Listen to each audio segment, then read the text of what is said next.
Nabi kita bersabda dalam ayat yang lain, akhwafu ma akhafu alaikum al-a'immatul mudillin. Al-a'immatul mudillin. La dajjalu akhafu alaikum, bukan dajjal yang paling saya khawatirkan, yang paling saya takutkan kepada kalian, bukan dajjal yang merisaukan aku, bukan dajjal yang membimbangkan dan juga yang menakutkan aku. Akhwafu ma akhafu alaikum, yang paling aku takutkan, yang paling aku risaukan itu adalah al-a'immatul mudillin, pemimpin-pemimpin atau ulama-ulama yang menyesatkan.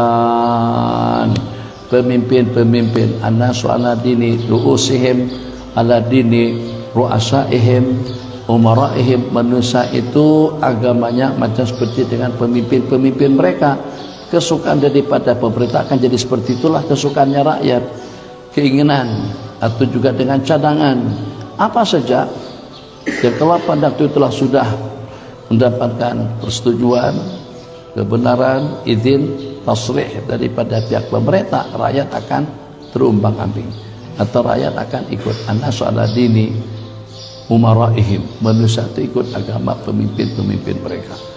Jadi dulu dikatakan ada dalam satu periode, ada dalam satu kepemimpinan rakyat itu cuman yang dipikirkan masalah makan, minum, perhiasan dan juga dengan keperluan hidup atau tempat kediaman. Yang jadi omongan di masjid-masjid, yang jadi omongan di sana sini adalah tentang makanan dan minuman dan juga tentang kehidupan. Kenapa?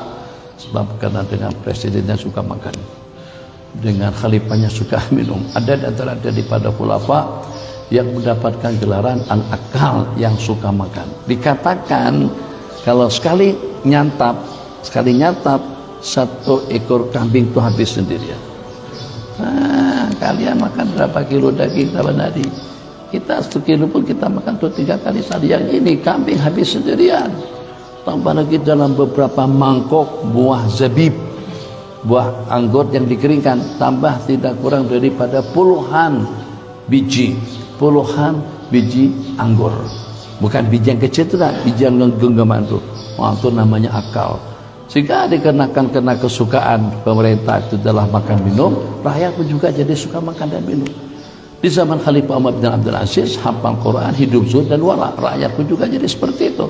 Sehingga omongan setempat, omongan antara sesama keluarga, ada dalam berapa lama anak-anak sompian yang sudah hafal Quran?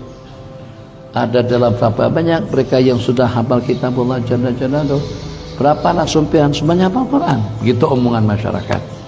Tapi pada waktu yang berikutnya, masya Allah tabarakallah, karena kegemaran daripada pihak pemerintah itu adalah dunia hiburan, dunia dangdut. Coba kira-kira kalau dalam acara 17 Agustus bisa nggak 17 Agustus Agus dan Utus bisa lepas daripada hiburan? Nggak bisa.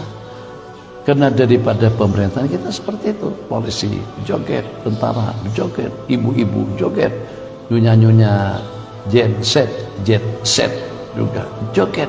Akhirnya sampai ke pelosok-pelosok, subuh-subuh sudah tuh lebih dirasakan oleh kawan-kawan yang tinggal di Dar Al-Sad belakang. Subuh-subuh malam Jumat duk. Ini malam Jumat, tengah malam, waktu sahur, waktu munajat, waktu turunnya rahmat. Hal min da'in, hal min mustaghfirin, alfiralah, hal min sahibi hajatin faqdi hajatahu. Tiap pagi, pada tiap waktu tahajud, sepertiga malam yang terakhir, seruan daripada Allah. Apa ada yang meminta, apa ada yang memohon, apa ada yang bertobat, apa ada yang beristighfar. Wa dzalika kullalatin. Keistimewaan waktu ijabah tadi itu pada tiap malam. Ternyata bagaimana dengan masyarakat kita yang seumpama kita tidur nyenyak, yang seumpama yang lain balik daripada kelab malam dalam jam 2-3an pagi. Kira-kira jam berapa tuh bangun salat subuh? Inna lillahi wa inna ilaihi raji'un. Ini satu daripada al-a'immatul mudillin, pemimpin yang menyesatkan. Kegemaran daripada pemimpin itu berperang, rakyat punya semangat perang luar biasa.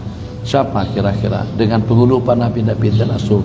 Apabila suasana sudah berkecamuk, idza haliyal watis, Tidak ada yang paling dekat dengan pasukan musuh daripada Sayyidina Rasulullah SAW. Lahir orang-orang yang berani. Luka tidak problem, kena tombak tidak problem, kena sasaran panah pun juga tidak problem. Kenapa? Sebab penghulu yang mereka idolakan, insan yang mereka anuti, pada waktu salat ada di mihrab salat, pada waktu jihad ada di medan perang. Sehingga begitulah keadaan yang memasyarakat di zaman kita. Seperti yang habis sebutkan tadi itu, anas ala dini mulukihim. Itu yang pertama, al-a'immatul mudhillin, pemimpin-pemimpin yang menyesatkan. Coba kalau pemimpin bersikap seperti pada waktu mengatasi pandemi COVID-19, kalau memang itu betul, mereka masalah tabarakallah iklan tentang masker, iklan tentang vaksin, iklan tentang tutup masjid, iklan tentang jaga jarak, iklan lagi tentang swab test. Pramugari mengingatkan, kalau saya pramugari ambil peranan dalam salat berjamaah, Mas tolong minta maaf nanti kalau udah nyampe waktu udah masuk, tolong jangan lupa salat jemaah ya, misalnya. Seperti mereka tegur kita kalau kita tidak pakai masker. Kalau pada waktu kita tidak pakai masker, pramugari akan tegur. Terakhir tadi mau coba masuk pesawat tanpa masker. Jadi pada masa ruang tunggu dia masih oke lagi. Tapi pada masa sudah mau naik pesawat, Pak nanti pada waktu kasih boarding mau disobek, jadi kata Mas nanti tolong pakai maskernya ya setelah masuk ke pesawat. Oh, wa ana lakum nasihun amin. Itu penasihat yang setia. Masya Allah, tabarakallah. Pramugari bernasihat, polisi ikut mengatur, tentara ikut mengatur, relawan, ansip atau dengan security semuanya ikut mengatur. Akhirnya alhamdulillah, dengan negara kita, seluruh dunia mampu untuk memaskarkan masyarakat dan memasyarakatkan masker. Kalau seperti itu juga dengan salat lima waktu, instruksi daripada pemerintah, sesiapa saja pada seketika adzan negeri sedang berkumandang, masih sibuk dengan transaksinya, masih sibuk dengan urusannya, akan dikenakan telang denda sebesar 10 juta. Semuanya akan datang menuju ke masjid. Sesiapa saja di kalangan ibu-ibu yang tidak menutup aurat secara sempurna akan dikenakan denda sebesar 1 juta rupiah. Semuanya akan pakai. Itu peranan pemerintah dalam dunia amar ma'ruf wa nahyi 'anil munkar. Yang kedua, al-a'immatul mudhillin, ulama-ulama penjilat, ulama-ulama yang mengelirukan umat demi untuk kepentingan pribadi. Enggak urusan joget dulu kah baru ceramah, atau juga madihinan dulu, atau dengan perkara-perkara yang terlarang. Tidak urusan. Yang penting dengan kita mendapatkan popularitas, yang penting dengan kita mendapatkan sambutan. Kalau sampai agama tercorengkan pun kita pijak-pijak agama dan kita jadikan betul loncatan, tidak masalah. Maka pada saat ketika kita lihat sebagian daripada ulama-ulama kita tinggalkan salat berjamaah, apa kata orang kampung? Bahasa Banjar, berajin banan nak melaksanakan salat jemaah. Tuan guru pun gak ada pergi, kata. Nah, itu begitu disebutkan. Oh, masya Allah, memangnya lu Syaikhul Qadir Jilani, Al-Haddad, atau juga Nawawi, Imam Nawawi, Imam Asyuti. Maksudnya kalau pada waktu kita seperti kita, jadi janganlah terlalu agresif dalam dunia ibadah. Begitu. Kenapa sampai membuat kita jadi lemah semangat? Disebabkan kita tidak melihat role model, kita tidak melihat figur dan acuan yang patut untuk dijadikan sebagai qudwah hasanah. Qul in kuntum tuhibbunallaha fattabi'uni. Khitab itu kepada siapa? Kepada seorang alim bil muqaddimah, sebelum khitab itu kepada orang banyak. Apakah dengan kita sudah menjadikan sebagai Nabi sallallahu alaihi wasallam sebagai qudwah hasanah? Qudwah hasanah, laqad kana lakum fi rasulillahi uswatun hasanah.